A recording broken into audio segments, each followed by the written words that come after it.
घने जंगल के बीचों बीच, जहां सूरज की किरणें मुश्किल से जमीन तक पहुंच पाती थीं, वहां एक विशाल बाघ रहता था।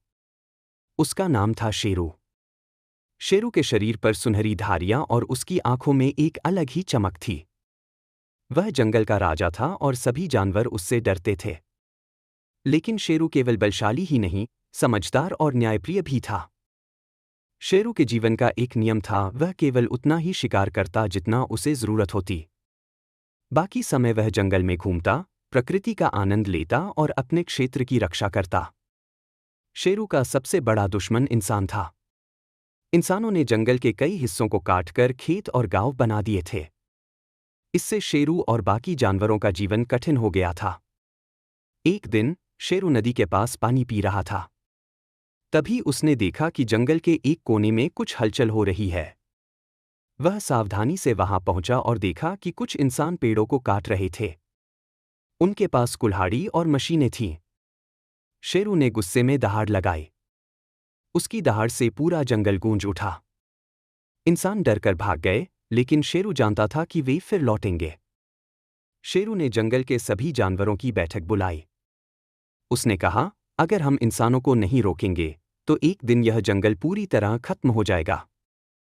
हमें मिलकर कुछ करना होगा। सब जानवर सहमति में सिर हिलाने लगे। लेकिन सवाल था कि क्या किया जाए। शेरू ने एक योजना बनाई। उसने हाथी, बंदर, हिरण और पक्षियों को अपने अपने काम सौंपे। हाथियों को इंसानों के रास्ते में पेड़ गिराने का काम मिला, ताकि वे अंदर न आ सकें। बंदरों को इंसानों के औजार चुराने और तोड़ने की जिम्मेदारी दी गई। पक्षियों को निगरानी रखनी थी और जैसे ही इंसान लौटें, वे बाकी जानवरों को खबर दें। कुछ ही दिनों में इंसान वापस आए। लेकिन इस बार जंगल तैयार था। जैसे ही वे अंदर घुसे, बंदरों ने उनकी मशीनें चुरा लीं। हाथियों ने रास्ते में भारी पेड़ गिरा दिए, जिससे इंसान आगे न बढ़ सके। पक्षियों ने शोर मचाकर सबको सतर्क कर दिया। शेरू ने अपने तेज पंजों से ऐसी दहाड़ लगाई कि इंसानों की हिम्मत टूट गई। वे घबराकर जंगल छोड़कर भाग गए। उस दिन के बाद इंसानों ने उस जंगल में लौटने की हिम्मत नहीं की। शेरू और बाकी जानवरों ने मिलकर अपने घर को बचा लिया।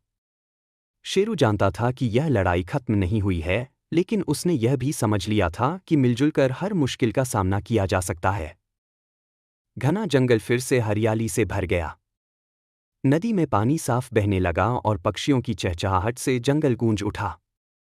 शेरू अपने जंगल के बीच खड़ा, गर्व से अपनी दुनिया को देख रहा था। वह जानता था कि यह केवल उसकी जीत नहीं थी, बल्कि पूरे जंगल की थी। और इस तरह बाघ शेरू जंगल का सच्चा रक्षक और नायक बन गया।